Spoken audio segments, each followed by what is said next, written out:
Est-ce qu'il y en a qui s'inquiètent de la date? J'espère que non.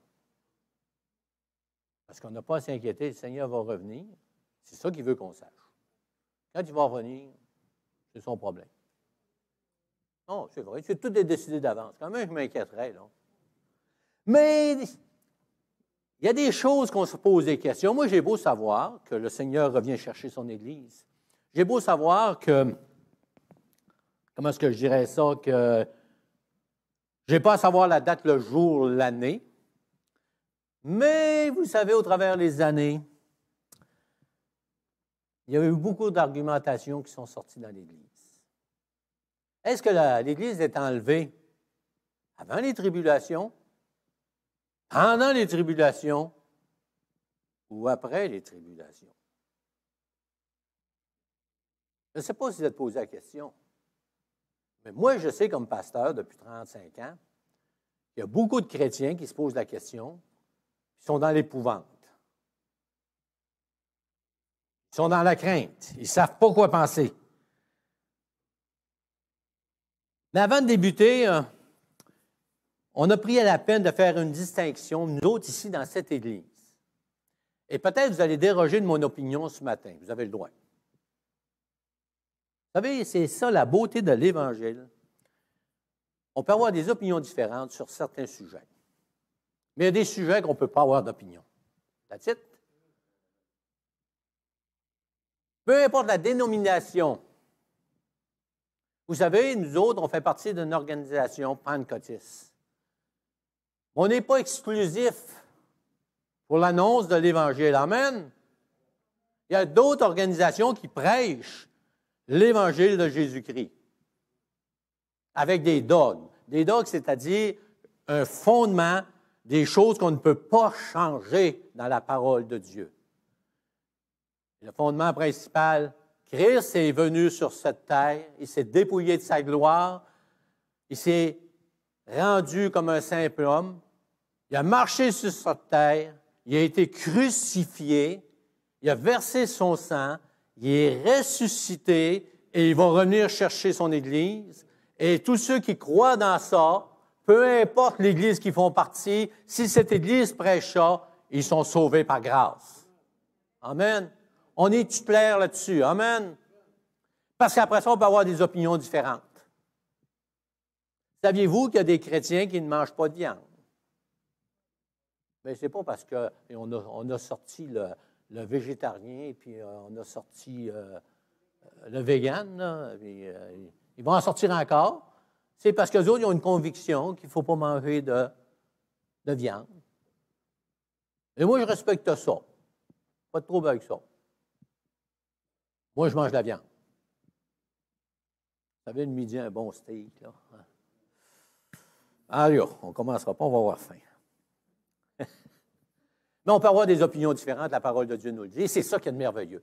Mais ce que je trouve malheureux, c'est quand on n'a pas la même opinion, on s'ostine sans savoir le pourquoi on s'ostine. Ça, c'est triste.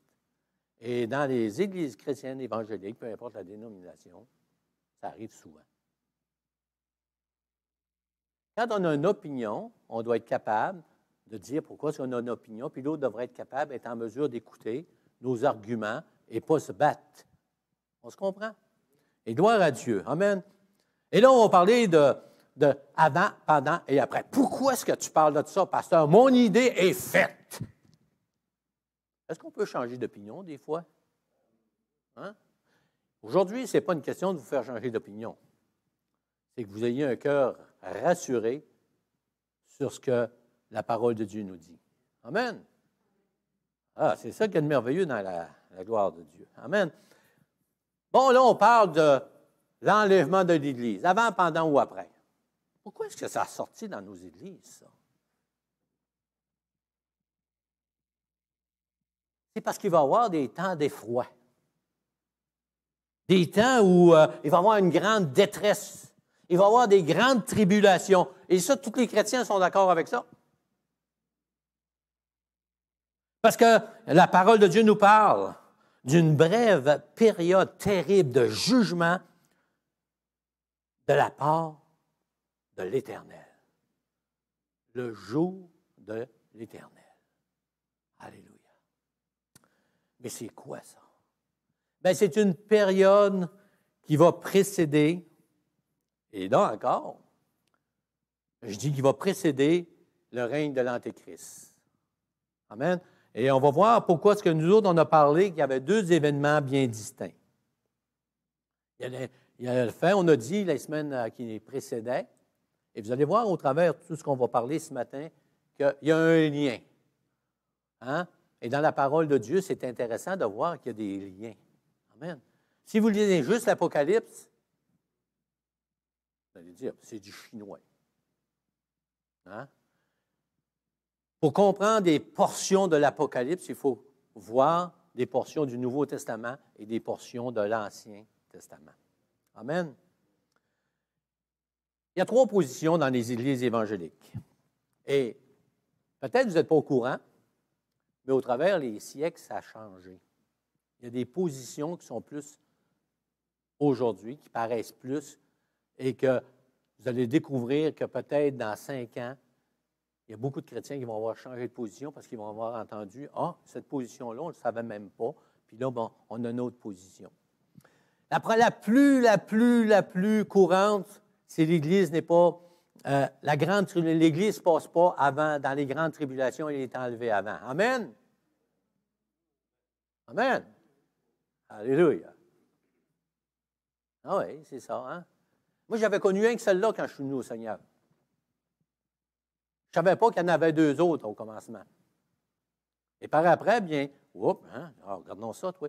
Et souvent, je me suis surpris à être en grosse discussion, confrontation avec d'autres qui avaient d'autres opinions que la mienne. Et dit, hey, on a quasiment, je ne sais pas, un chrétien qui est sûr de sa position, là, il est hardi, hein?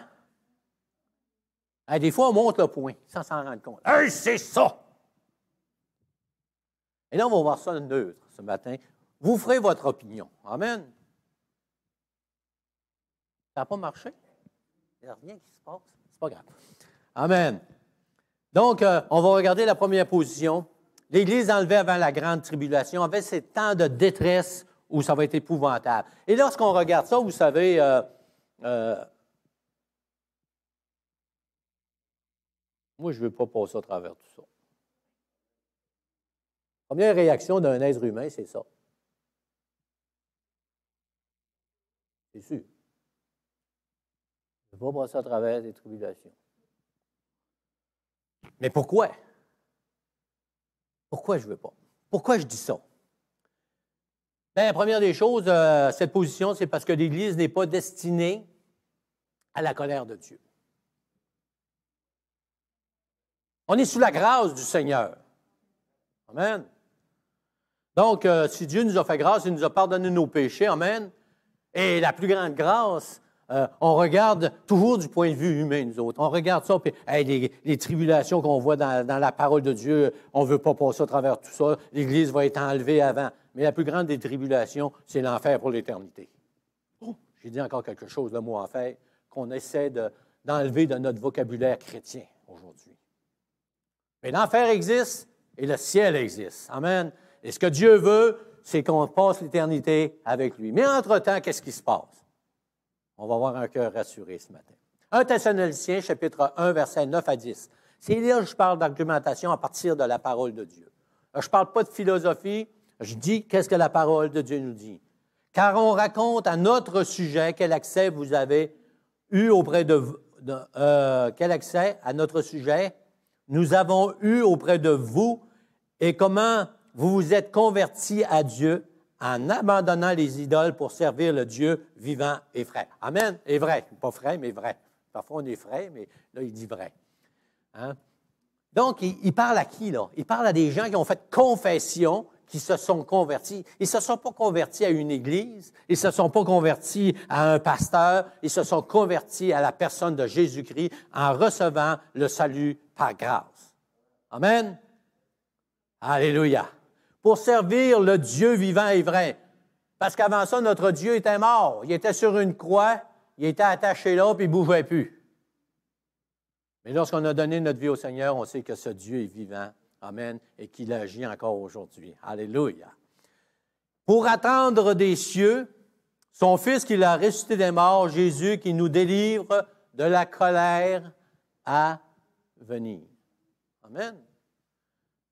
L'argumentation première, c'est que Dieu nous délivre de la colère à venir. Oui, notre Dieu va envoyer sa colère sur les hommes parce qu'il est juste. Amen. 1 Thessaloniciens 5, verset 9. Car Dieu ne nous a pas destinés à la colère, mais à l'acquisition du salut par notre Seigneur Jésus-Christ. Amen. Dans Romains 5, 9, à plus forte raison, donc, maintenant que nous sommes justifiés par son sang, serons-nous sauvés par lui de la colère, de toutes les colères de Dieu. Parce que certains vont dire, c'est juste la colère de l'enfer. Parce que Dieu va châtier les injustes. C'est pour ça qu'il revient. Amen. Il va châtier les injustes, mais il fait grâce aux justes. Donc, à partir du chapitre 4, nous voyons, on n'entend plus parler de l'Église dans l'Apocalypse. Parce que c'est là que la manifestation de la colère de Dieu commence à se manifester sur cette terre d'une façon tangible. Amen. Et si l'Église a été enlevée, on n'entend plus parler, bien, gloire à Dieu, l'Église part avant, selon cette argumentation, et c'est quelque chose que les chrétiens attendent, et ils se disent, « Hey, c'est-tu extraordinaire? J'attends le Seigneur parce qu'il n'y aurait plus de tribulation. » Mais la raison qu'on attend le Seigneur, c'est parce qu'on va être dans sa gloire pour l'éternité. Amen. Alléluia. Donc, dans 2 Pierre, chapitre 2, versets 4 à 9. « Car si Dieu n'a pas épargné les anges qui ont péché, mais s'il les a précipités dans l'abîme des ténèbres et les réserve pour le jugement, s'il n'a pas épargné l'ancien monde, mais s'il a sauvé Noé, le 8e, ce prédicateur de la justice, lorsqu'il fit venir le déluge sur un monde d'impies, s'il a condamné à la destruction et réduit ensemble les villes de Sodome et Gomorrhe, les donnant comme exemple aux impies à venir, et s'il a délivré le juste Lot, profondément attristé de la conduite de ces hommes sans frein dans leur dissolution, car ce giste qui habitait au milieu d'eux tourmentait journellement son âme, juste à cause de ce qu'il voyait et entendait de leur œuvre criminelle. Le Seigneur s'est délivré de l'épreuve les hommes pieux et réservé les injustes pour être punis au jour du jugement. Donc, cette pensée théologique que l'Église allait être enlevée avant les tribulations, on le voit là que à partir du verset de 2 Pierre et avec l'ensemble de l'Ancien Testament, on voit qu'à toutes les fois que Dieu a envoyé un jugement contre les hommes, Dieu a sorti ceux qui croyaient en lui, ceux qui faisaient sa volonté, Dieu les a extirpés du monde pour envoyer son jugement et il les a gardés. Amen. Hey, c'est encourageant. Il a envoyé le feu sur Sodome, mais Lot et ses proches ont été sauvés, si on pourrait dire. On voit ça avec Noé aussi, puis on voit ça, dans d'autres parties de la parole de Dieu. Parce que le juste est justifié par la personne de Jésus-Christ, par la foi en Jésus-Christ. Même dans l'Ancien Testament, c'était par l'obéissance à Dieu, à l'Éternel, parce qu'ils mettaient leur foi dans ce Dieu qui leur parlait. Amen. Et donc, pour l'Église du 19e siècle, on sait maintenant, quand tu es vieux comme moi, là, je viens de vieillir pas mal un matin, on est rendu au 21e siècle, au 20e siècle, puis il y avait au 19e siècle aussi. C'était l'argumentation qui était valable, qui était sur les estrades des prédicateurs, dans les églises évangéliques, et les autres n'étaient pratiquement pas considérés. On n'en parlait pratiquement pas. C'était l'Église est enlevée avant et on n'a pas à se soucier. On ne passera pas à travers de rien. C'est merveilleux. Et tout à coup, il arrive des événements où on se demande qu'est-ce qui se passe? On va-tu passer au travers ou on ne passera pas au travers? Notre cœur humain dit non, on ne passera pas au travers. Mais si je dis non, je dois être en mesure de dire la parole de Dieu m'inspire, la parole de Dieu, à partir de certains versets, que l'Esprit me parle au plus fond du cœur. Amen. Et c'est ça qui est important, d'avoir l'assurance. Lorsque le Saint-Esprit nous parle, il nous donne les versets en conséquence pour rassurer nos cœurs. Amen. Et la pensée théologique des premiers temps, c'était que l'Église est enlevée avant les événements. Au travers des siècles, on a vu qu'il est venu d'autres dimensions théologiques. l'Église passe au travers les 3 ans et demi. Il y a 7 ans de tribulation et les 3 premières années et demie, l'Église va être là. Et on a de l'argumentation aussi. Parce qu'on dit que Jésus a annoncé que les chrétiens connaîtraient des tribulations et des persécutions. Puis, c'est biblique. Il n'y a nulle part dans la parole de Dieu qui dit qu'un chrétien, il n'y aura pas de persécution, qu'il n'y aura pas de tribulation. C'est marqué dans la parole de Dieu. Et ceux qui ont cette dimension-là, quand vous lisez l'Apocalypse, les trompettes, les sceaux, les 144 000, l'Antéchrist, le faux prophète, et là, vous commencez, les 70 semaines dans les 70 semaines dans Daniel, et ainsi de suite, c'est du stock. Et trop souvent, on dit, moi, je n'ai pas besoin de ça, on ne recherche pas, mais on a vu que le peuple de Dieu se meurt souvent faute de connaissance. Il ne se pose pas de questions. Et se poser des questions, ça ne veut pas dire qu'on veut avoir toutes les réponses, mais on se pose des questions et on doit faire confiance au Seigneur. Donc, à partir du verset de 1 Corinthiens, chapitre 15, 52, il y a des gens qui ont décidé qu'eux autres, ils allaient passer les 3 ans et demi sur terre durant la grande tribulation. Parce que, en un instant, en un clin d'œil, à la dernière trompette, la trompette sonnera et les morts ressusciteront incorruptibles. Et nous serons changés. Cette dernière trompette sonne au milieu des tribulations. Là, ils disent, si ça sonne au milieu des tribulations, les 3 premières années, il n'y aura pas de tribulation trop. Puis les grandes tribulations, on commence à voir ça dans l'Apocalypse, chapitre 11, jusqu'au verset 18.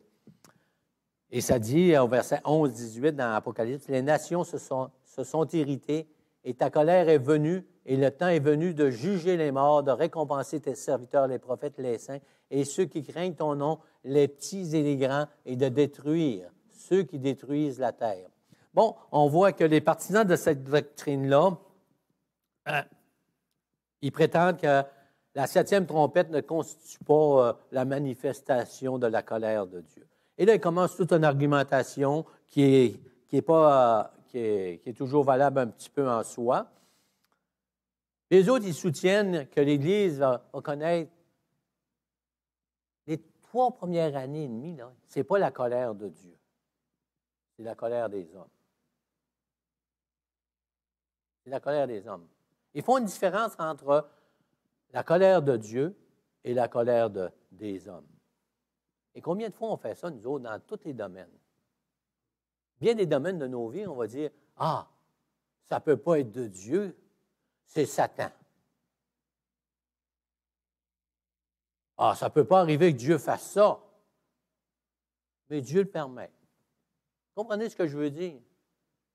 Mais le résultat est le même. Donc, ils disent, à partir de 2 Thessaloniciens, chapitre 2, versets 3 à 4, il dit, que personne ne vous séduise d'aucune manière. Oh, pédaille!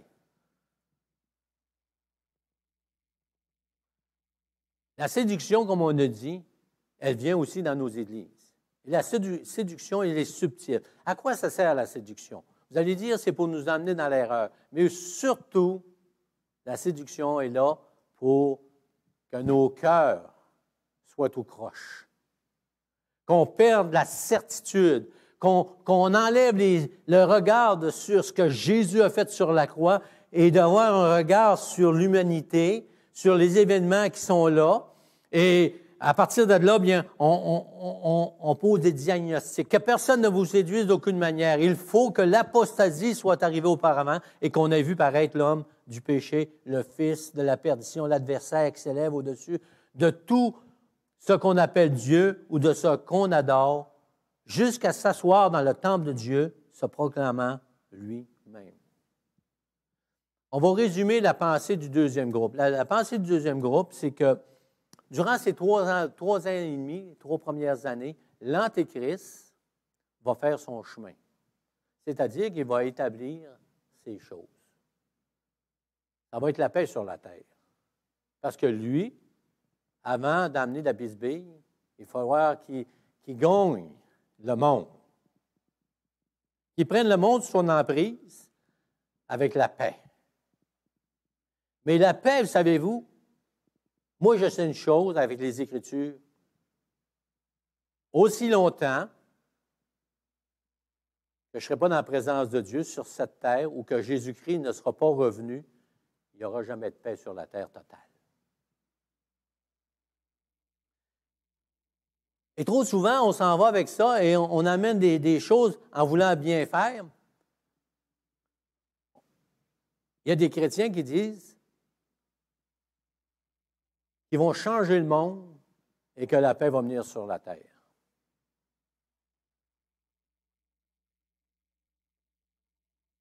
La parole de Dieu nous dit qu'il n'aura pas, aussi longtemps que Jésus-Christ n'aura pas établi son règne de 1000 ans, il n'y aura pas de paix sur la terre. Peu importe ce que nous autres, les chrétiens, on va... Hey, c'est décourageant, ça. Peu importe ce qu'on va faire. Dieu, ce n'est pas la société qui change, c'est le cœur de l'homme. Dieu touche le cœur de l'homme individuellement. Amen. Et même les gens qui ne connaissent pas la parole de Dieu le disent sans s'en rendre compte. Comme je disais la semaine dernière, il y a un monsieur qui parlait à la radio puis qui disait, ou à la télévision, peu importe, puis il partageait avec le problème qu'ils ont dans la société des dames qui sont battues. C'est triste. C'est très triste, des enfants qui sont battus, ainsi de suite. Puis le gouvernement devrait organiser des choses, puis des choses, puis des choses. Et le monsieur de répondre simplement, sans connaître la parole de Dieu, dit, c'est pas mauvais ce qu'ils font. Mais le problème va toujours rester, parce que c'est un problème du fond du cœur. L'homme a un cœur tortueux. Il ne connaissait même pas les Écritures. La parole de Dieu nous dit que le cœur de l'homme est tortueux. La seule solution, c'est le retour de Jésus-Christ. Et pour l'individu, c'est de donner sa vie au Seigneur Jésus-Christ. Amen. Et on résume donc la pensée de ceux qui ils sont du milieu, qui disent qu'on va passer on va être enlevé après 3 ans et demi. C'est que l'Antéchrist est en train de faire son œuvre et il est en train de placer ses pions. Et après que tous ces pions vont être placés, bien, lui, il va amener la paix sur terre, une dimension de paix pour un temps. Et après ça, bien, il va commencer à agir et à faire son ouvrage. Et là, la persécution va commencer. Et celle-là qui fait le plus peur. L'Église va passer au travers de la grande tribulation. Satan. Et savez-vous que c'est la plus populaire à l'heure actuelle? Dans tout le monde évangélique, c'est celle qui ressort, qui prend le plus d'ampleur dans nos églises, c'est qu'on va passer au travers les tribulations. Et il y a des versets qui vont en conséquence. Vous savez, lorsqu'on les gens partagent leur théologie, c'est parce qu'ils ont fouillé dans la parole de Dieu, ils se sont fait une idée à partir de versets de la parole de Dieu, et ils croient vraiment que c'est ça. Mais le problème, c'est qu'on devient dogmatique sur des choses qui ne devraient pas être dogmatiques. Dogmatique, c'est-à-dire en faire une base, et on ne peut pas la changer. L'Église passe au travers des tribulations. 2 Timothée 3,12. « Or, tous ceux qui veulent vivre pieusement en Jésus-Christ seront persécutés. » C'est impossible qu'on ne passe pas au travers des tribulations, qu'ils vont dire, parce que c'est marqué dans la parole de Dieu que ceux qui veulent vivre en Jésus-Christ vont être persécutés. Est-ce qu'ils ont tort? Que ceux qui veulent vivre pieusement en Jésus-Christ vont être persécutés. Exact. Comprenez-vous, là? Il faut voir avec l'Écriture, mais aussi, vous savez, le chrétien, trop souvent, comment j'expliquerais ça? Son horizon est comme un cheval. On a des œillères. On s'en va, puis c'est ça qu'on a entendu, puis on ne peut pas aller à côté parce que non, non, non. Et oui, ceux qui veulent vivre pieusement vont, en Jésus-Christ seront persécutés. Et allez voir dans l'histoire, c'est ça. Et qu'eux autres, à partir de là, ils disent, bien, ça ne se peut pas que Dieu vienne enlever son Église parce que au travers les siècles, bien, tous les chrétiens qui voulaient vivre en Jésus-Christ ont été persécutés, donc nous autres, on va être persécutés aussi. C'est leur position. Dans 2 Thessaloniciens 2, 3 et 4, que personne ne vous séduise d'aucune manière. Comme je disais tout à l'heure, on l'a lu, il faut que l'apostasie soit arrivée auparavant et qu'on ait vu paraître l'homme du péché. Donc, à partir de là, bien, ils disent que pour voir l'Antéchrist, il faut voir qu'on passe au travers des tribulations aussi. Si on est enlevé avant, on ne verra pas l'Antéchrist, donc ce verset-là n'est pas là. L'adversaire s'élève au-dessus jusqu'à entrer dans le temple. Et continuons d'autres versets aussi. 1 Pierre. Puis je ne veux pas vous mêler là, ce matin. Si vous voulez avoir la documentation que j'ai faite, que j'ai fouillée, j'ai cherché, je suis allé partout, et c'est beaucoup plus vaste que ça. Je donne le principal, j'essaie de résumer leurs pensées pour que moi, je me fasse une position, et à partir de n'importe quelle position, il faut qu'il y ait quelque chose qui se produise dans la vie du chrétien. Amen. Il faut qu'on soit capable d'examiner les choses et de dire, oui, l'histoire nous donne des faits. Amen. La science nous donne des faits aussi. Amen. Le chrétien, trop souvent, il dit, ah, ça ne se peut pas. Êtes-vous déjà allé dans un séminaire sur l'évolution?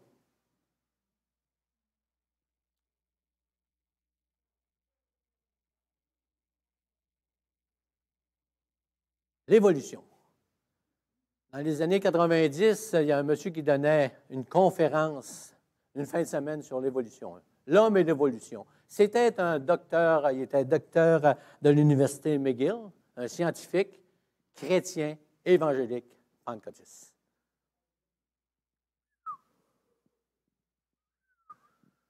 Et quand il a commencé sa conférence, il a perdu la moitié de son auditoire parce qu'il a dit que l'évolution existait et il n'y avait pas tort. Il a expliqué que l'évolution, il y avait une évolution dans la pensée de l'homme et que cette évolution avait fait qu'aujourd'hui, la médecine est meilleure qu'elle était, la science est plus avancée qu'elle était. Et il a tout expliqué ça. Mais quand il a dit qu'il y avait une évolution, beaucoup de chrétiens ont pensé qu'il va dire que l'homme est le produit du Big Bang. C'est pas ça qu'il a dit. Parce que l'homme n'est pas le produit du Big Bang, c'est Dieu qui a créé l'homme. Amen. La parole de Dieu me dit que Dieu a créé l'homme. Amen. Et moi, je suis heureux de ne pas me promener avec une grosse cuisse de sanglier sur l'épaule. Les dents tout arrachées. Habillé en peau. Hein? Et il est marqué comme les pierres à feu. Parce que je n'ai pas évolué. Non, l'homme a évolué dans une certaine façon. Amen. Et si on ne regarde pas l'histoire, on ne regarde pas la science, qu'on ne regarde pas l'entour de nous, on devient souvent arrêté et on ne réfléchit plus. Amen. Et on va revenir à l'enlèvement de l'Église après les tribulations. Et gardez toujours en souvenir, en mémoire. Qu'est-ce qu'on a dit? On a dit que le retour du Seigneur, c'était en 2 parties. Premièrement, 1 Thessaloniciens, chapitre 4, versets 16 et 17, vous le connaissez par cœur. Au son de la trompette, un signal donné, il dit, concédez-vous les uns les autres par ces paroles. Amen. Le Seigneur vient chercher son Église. C'est un temps précis. Amen. Et l'Église va à la rencontre du Seigneur dans les airs. Amen. Et on a vu qu'il y avait un deuxième événement qui se produisait, qui est distinct. C'est le jour de l'Éternel, le Yom Yahvé, où Jésus revient avec tous les saints. Amen. Et son pied se touche sur le mont des Oliviers qui se fait en deux et qu'il vient pour apporter son jugement et régner. Amen. Donc, nous autres, on croit ça. Ben, moi, je crois ça. Amen. Moi, c'est ma position. Mais les autres, ils disent que c'est en même temps que ça se fait. Ils disent que quand Jésus vient chercher son Église, l'Église va à sa rencontre, puis elle revient immédiatement pour juger. Fait qu'elle a passé au travers des tribulations, c'est toute une histoire. Mais ils ont des versets pour appuyer. Puis ils ont même le verset qu'on dit, nous autres, dans Apocalypse, chapitre 4, que l'Église n'existe plus, l'Église est partie au ciel. Eux autres, ils vont dire, ce n'est pas l'Église, c'est la personne de Jean qui est ravie en esprit. Hein, ils sont pas mal de points. Et c'est le point de vue qui est le plus répandu dans l'Église à l'heure actuelle évangélique de toutes les dénominations, c'est que la majorité croit qu'on va passer au travers les tribulations. Donc, qu'est-ce qu'on fait, nous autres? Qu'est-ce qu'on fait là-dedans, nous autres? Le pasteur nous a mêlés dimanche matin, le 9 de mai. Moi, j'étais sûr que le Seigneur revenait avant. Là, je ne suis plus sûr. Moi, j'étais sûr qu'il revenait pendant. Je suis plus sûr, probablement qu'on va passer au travers. Et moi, j'étais sûr qu'on allait passer au travers, puis là, je suis plus sûr. Est-ce que le Seigneur veut nous mêler de même? Ben non. Pas en tout. On peut avoir une multitude de points de vue. Mais Dieu, dans sa sagesse, dans son amour, qu'est-ce qu'il veut faire?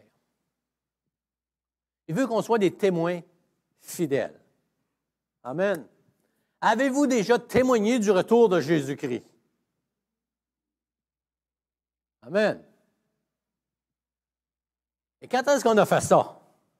Hein, la majorité des chrétiens vont dire, hey, moi, j'ai témoigné du retour de Jésus-Christ quand j'ai donné ma vie au Seigneur, puis qu'on m'a dit que l'Église allait être enlevée et qu'on ne passera pas au travers des tribulations. Et là, je parlais, puis j'ai dit à quelqu'un, hey, souviens-toi que si un jour tu entends parler que je suis disparu de la terre, puis il ne me trouve plus, c'est parce que je suis parti, je suis avec Jésus-Christ. Donne ton cœur au Seigneur, parce que le Saint-Esprit ne sera plus là, puis il va falloir que tu te souviennes que moi, je t'ai témoigné et que je suis parti. Mais ce que Dieu veut qu'on fasse, premièrement, c'est qu'on soit des lumières dans les ténèbres. Et je bénis le Seigneur lorsqu'il arrive des temps difficiles comme aujourd'hui, où tout le monde est mêlé. Qui a raison, qui a tort?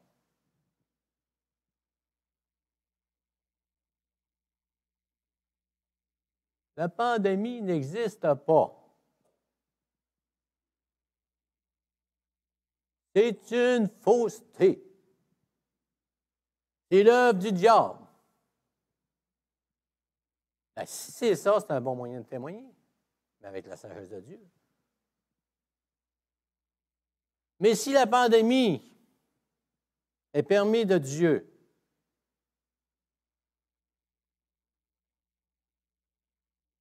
puis elle est vraie, c'est un excellent moyen de témoigner que Dieu est en contrôle, puis que Dieu va avoir une solution pour tout ça. Amen. Et c'est la même chose avec le retour du Seigneur, que ce soit avant, pendant ou après. La première des choses que Dieu parle, c'est aux chrétiens, il leur dit, « Hey, si tu crois que tu vas être enlevé avant, mais réjouis-toi. Réjouis-toi, dis merci Seigneur, parce que tu n'auras pas à passer au travers des grandes tribulations. » Dieu nous donne c'est comme une parabole. Hein? Souvent, les gens sur une parabole, ils vont cliquer sur une pointe, une virgule puis un point. Hein? Ce que Dieu veut, c'est qu'on prenne l'ensemble et en sortir une vérité qui va rassurer nos cœurs. Si Dieu arrive avant, bien, gloire à Dieu, je ne passerai pas à travers tout ça. Et ça me donne l'occasion, durant ce que je suis vivant, que je ne suis pas enlevé, de témoigner de la personne de Jésus-Christ qui va revenir bientôt. Et qui va apporter un jugement sur l'humanité. Parce que c'est un Dieu juste. Amen. Et que Dieu ne veut pas envoyer tout le monde en enfer. Au contraire, il ne veut pas que le monde aille en enfer. Il veut leur révéler que sa grâce est là et que ceux qui vont accepter sa personne, son salut, qui vont accepter sa grâce, ils vont accepter son pardon, son sang précieux, eux autres, ils vont être sauvés et ne passeront pas au travers. Amen. Hey, 3 ans et demi. Là, j'y vais encore. Je suis encore game, non, moi, 3 ans et demi, parce que ça va être juste l'établissement du règne de l'Antéchrist. Je vais voir des choses. Et après ça, juste quand il va mettre son pied à terre, bien là, pas le Seigneur, mais l'Antéchrist, il va dire, oh, c'est le même, ça marche. On fait une paix universelle, on fait tout ça, mais moi, je vais être enlevé avant, je ne passerai pas au travers des tribulations. C'est encore pas pire, ça. Hein? Il dit, bien, je ne passerai pas au travers. Mais ce que Dieu veut qu'on sorte à travers tout ça, c'est que cette paix qui surpasse toute intelligence, je la garde. Je ne vous dis pas que c'est ma position. Et même, je suis dans la position de dire que le chrétien, que l'Église va passer au travers de la grande tribulation. Ce que Dieu veut qu'on retienne, c'est que peu importe, que ce soit avant, pendant ou après, Dieu a toujours pris soin de nous autres. Dieu a toujours pris soin de nous autres. Amen. Et là, je vois des interrogations. Toi, pasteur, qu'est-ce que tu penses? Hein? Qu'est-ce que tu penses? Pas qu'est-ce que moi je pense. C'est quoi? Toi, tu penses vis-à-vis de ce qu'on a amené ce matin? Moi, ma position, ce n'est pas compliqué. Je crois que Dieu va nous enlever avant. Amen? Bon. À partir de ce qu'on a vu ce matin, dans les 3 positions, moi, je crois que l'Église va être enlevée avant. Gloire à Dieu. Amen, c'est ma position. Mais même si on a des opinions différentes, amen, ce n'est pas des argumentations pour avoir une dispute, une séparation, au contraire. C'est pour comprendre que Dieu, à travers tout ça, il va faire un œuvre extraordinaire. Dieu va se révéler. Amen. Et Dieu veut que le chrétien soit toujours en paix lorsqu'il regarde les événements qui s'en viennent. Il ne veut pas qu'on regarde les événements en étant dans l'épouvante, mais qu'on relève la tête et qu'on dise notre délivrance est proche. Amen. Amen. Et qu'on sache qu'un jour, Dieu va venir chercher son Église. Et ces choses-là vont disparaître. Amen. On n'aura pas ce que Dieu veut que c'est mon cœur soit rassuré et que je n'ai pas à me soucier des choses terrestres, mais à regarder, à relever la tête, parce que ma délivrance est proche, je vais être avec le Seigneur pour l'éternité. Amen. Combien est-ce qu'on a un Dieu grand? Dieu veut nous rassurer. Je reviens bientôt. Je vais prendre mon Église. Sois en paix. Sois en paix. Peu importe ce que tu vois, peu importe ce que tu entends, reste dans ta paix. Reste en paix. Reste en paix. Reste en paix. Reste en paix. Peu importe ce qui arrive. Peu importe ce qui se passe. Reste en paix. C'est ce que Dieu veut. Tu n'as pas réponse à tout. Je n'ai pas réponse à tout. Si vous croyez que ces 3 positions-là, ça vous mêle, on n'a pas fini parce qu'il va y avoir toutes sortes de choses qui vont sortir encore. C'est juste la pointe de l'iceberg. Je l'ai dit comme il faut. Iceberg. Pas de la salade, là. On regarde tout ça. Et moi, je me réjouis. Je suis dans la joie.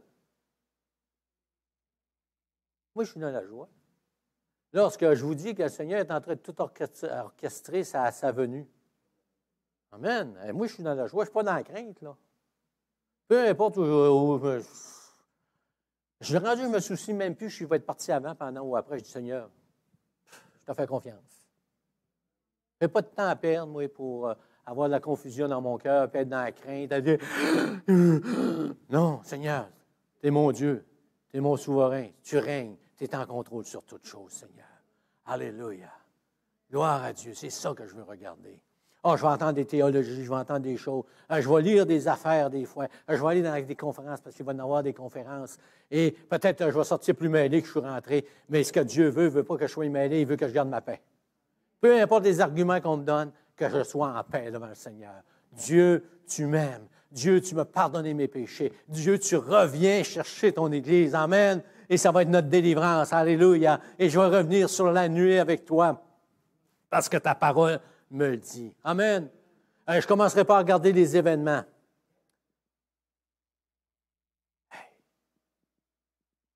Il y a quelqu'un qui partageait. Je ne sais plus quoi penser. Pas dans notre Église. Là. Je ne sais plus quoi penser. Là. J'étais sûr qu'on partait avant. Là. Moi, j'étais tellement sûr. Là. Puis là, j'ai entendu dire qu'on allait passer 3 ans et demi. Mais je regarde tout ça, là, puis ça a du bon sens, hein? Regarde tout ce qui se passe, là. On commence à être en punition par tout ce qu'on voit aujourd'hui. Là. Ça commence, là. Hein, on va passer ces 3 ans et demi-là. D'un coup, on passe 7 ans.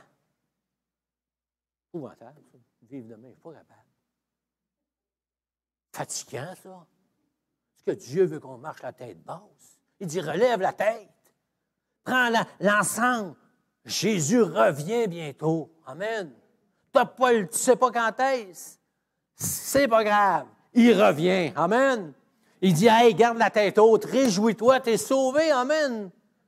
Tu t'en vas pas en enfer, tu t'en vas au ciel. Hey, moi, j'aime la parole de Dieu. Parce qu'on a vu que c'était une révélation. Et à mesure qu'on va s'en aller, vous savez, Dieu va nous révéler des choses. C'est un Dieu scientifique qu'on a. Hey, il a créé les atomes. On a découvert les atomes en quelle année? Hein? Les années 1900. On a créé une bombe atomique. On découvre des choses extraordinaires aujourd'hui. On dit, hey, comment ça se fait que... Mais on s'en va et Dieu se sert de l'intelligence. L'homme se sert de son intelligence pour découvrir des choses scientifiques. Mais Dieu, au travers de sa parole, il nous donne une révélation. Amen. À mesure qu'on s'en va dans nos vies chrétiennes, que le temps avance, Dieu révèle des choses qu'on n'avait pas. Hein? Comme on a vu au commencement, les prophètes, ils auraient voulu savoir ce qu'on sait aujourd'hui, mais ils ne le savaient pas. Les prophètes étaient saisis pour un temps par l'Esprit de Dieu, mais c'était juste pour un temps. Et là, nous autres, à mesure qu'on s'en va, à mesure que les événements arrivent,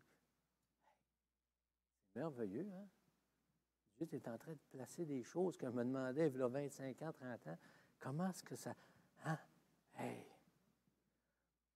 L'image de la bête, on va voir ça plus tard. Hey, l'image de la bête. Je ne sais pas si au début de votre vie chrétienne, ça vous a posé des questions. Hey, moi, là, l'image de la bête. On venait d'avoir la TV en couleur. Ça vous dit comment je suis vieux, hein? On venait d'avoir la TV en couleur. On avait juste 2 pouces. Hey, comment est-ce qu'il va faire ça? Mais aujourd'hui, avec la technologie,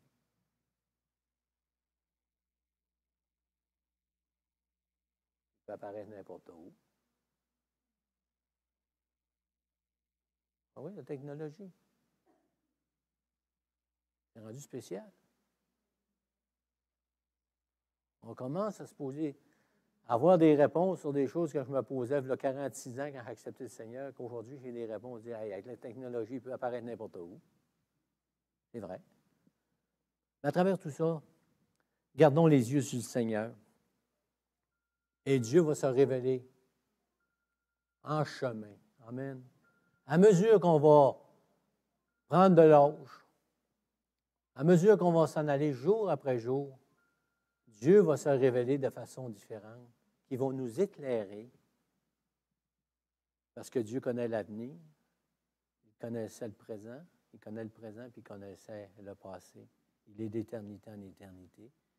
Dieu est en contrôle. J'ai juste à faire ce que j'ai à faire et faire confiance au Seigneur. Amen. Le Seigneur revient, il va prendre son Église. Amen. On va se lever ensemble, on va bénir le Seigneur. Seigneur, combien tu es grand, merveilleux, digne de louange, digne d'adoration. Et tu es un Dieu de révélation, Seigneur. Tu ne cesses de te révéler, Seigneur, constamment dans nos vies personnelles, Seigneur. Tu te révèles, Seigneur, au travers des circonstances, au travers le temps, Seigneur. Oh, au travers ce qu'on peut passer dans nos vies, Seigneur. Tu te révèles, éternel Dieu. Et Seigneur, nous savons que tu es le Dieu souverain, tu es le Dieu qui est en contrôle.